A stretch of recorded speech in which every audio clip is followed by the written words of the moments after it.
never going to get a shout out. I'm sorry. They'll never let you know. But Debbie, take comfort in the fact that you will have helped secure your nation by publishing your book on terrorism. So write creatively about terrorism. I mean, that's the prevailing paradigm of the day. You know, so write creatively, you creative writers, write creatively about terrorism, right? Get creative, publish it, put it out there.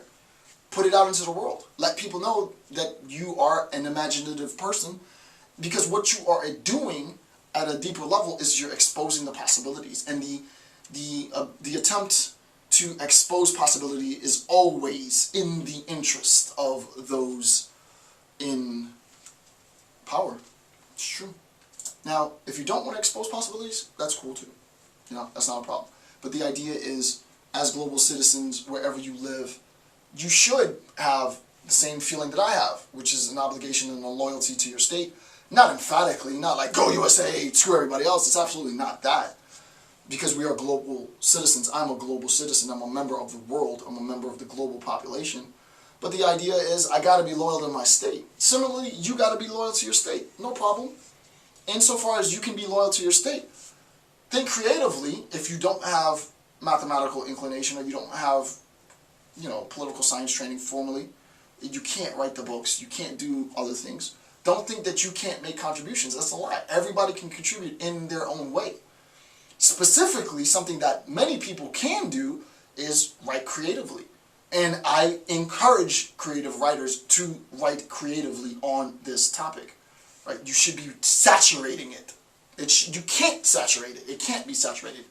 Push it as long as... And I like reading stuff like that. Who doesn't like reading about Jason Bourne? Who doesn't like reading the new Bond or going to watch the new Bond flick? We all love espionage, blah, blah, blah.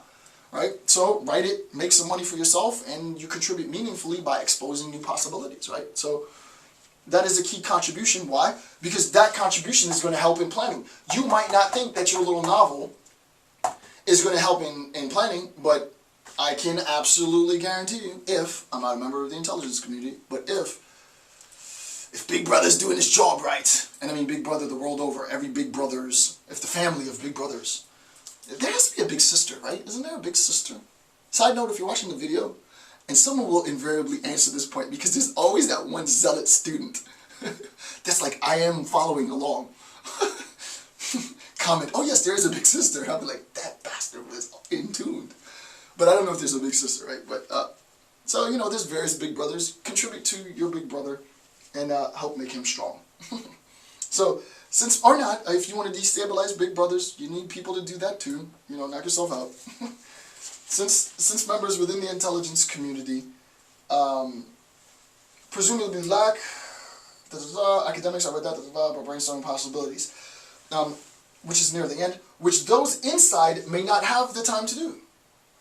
This could transform, in bold, underline, this could transform possibly mysteries into secrets, thereby making defensive strategies more feasible. I mean, that's a freaking gem. That's a freaking gem. How do you transform the unknown? And I gotta give a shout out to a dude. I forget his name. I did my Zizek Rumsfeld speech on unknown unknowns. I get a YouTube comment about the possibility of transforming the unknowns into known unknowns, and then it clicked. Like, holy crap, yeah, we could possibly do that. I feel like I did a video response to the unknown stuff because of this interaction with that dude. I forget his name. Shout out to that guy, whoever he was. And then I was like, holy crap, I can integrate this into the discourse of mysteries and secrets. How do you transform a mystery into secrets? You transform a mystery into secrets by exposing the possibility that inheres within something that we don't even know. Someone else has to bring it to us. Us being the intelligence community. Somebody else out there has to bring it to us. Someone else who knows has to expose it so that now we know. So that this unknown becomes a known unknown and then a known. Right? So that's the progression. I don't want to get too deep in that because that's not my intent here. So this exposing through creative writing, this possibility of exposing weaknesses through creative writing will invariably strengthen the system. It will invariably strengthen the system. It will also potentially cripple the system. So you're going to have people who want to collapse their system. You're going to have people who watch my videos, and I know this, which is weird. You're going to have people who watch these videos to try and get information and try and destabilize their respective governments, including this one. That's not my intent.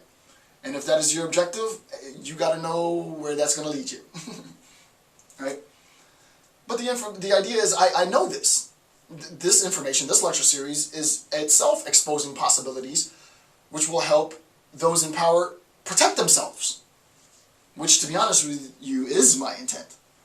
Right? That is my intent. My intent is to reinforce systemic power. The idea is, irrespective of my intent, however, I recognize that giving this lecture publicly does both functions. It helps those individuals who want to destabilize existing powers of whatever political affiliation anywhere in the globe, as well as it helps those protect themselves from that. Just like making a creative contribution in terms of creative writing gives bad guys ideas, but insofar as it gives bad guys ideas, they might implement those ideas because of the novelty of the idea. But insofar as you introduce this idea into what's known as a social nexus, you help those in power, if they're doing their job right, protect against that. So I'm completely, again, sort of objective in my approach. My approach is an analysis of a current state of affairs, and some people will take this to do bad. Some people will take this to protect themselves. My intent is neither. I mean, my intent actually is to facilitate in protection. It is. That is my intent. But I do recognize, insofar as I give this publicly, that it could be used for malicious acts. So, you know, it is what it is. It is what it is. All right. And then, bottom of page 3, then key. Planning is conditioned and largely framed by intelligence needs. This is the needs of policymakers, right? Planning is itself conditioned and framed by intelligence needs. So before I go to page 4, I want to discuss this concept of the intelligence need. Actually, I shouldn't erase. I'll leave it up. So we're still in the planning and direction phase, stage 1. The idea is that there is an intelligence need. This intelligence need is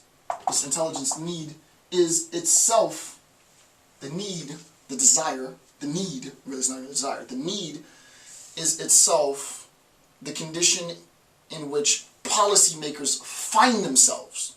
Policymakers, how do I say this so that it's simple? Policymakers have a need, a consumptive need for intelligence. Let me break this down real simple. It's Christmas time. Today is December 1st. We just went through Black Friday. I literally, yesterday, started my Christmas shopping because I don't like the rush of the whole fanatical Christmas Eve shopping or the 23rd shopping. I can't stand it. It's just too many people. It's too much crap. I don't want people cussing me out because I friggin' picked their toy, trying to steal a parking spot, road rage. It's just, I'd rather not interact with any of you, to be honest with you. So I do my Christmas shopping super early.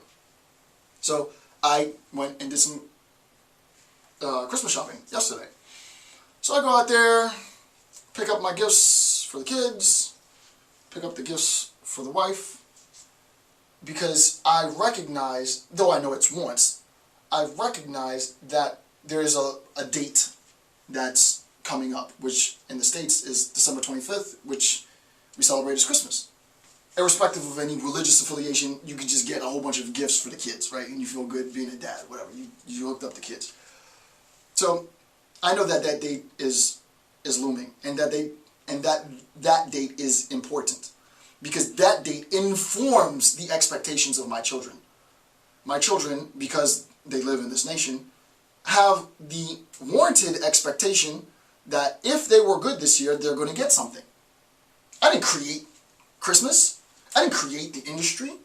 I was born into this industry. I was born into this system. My children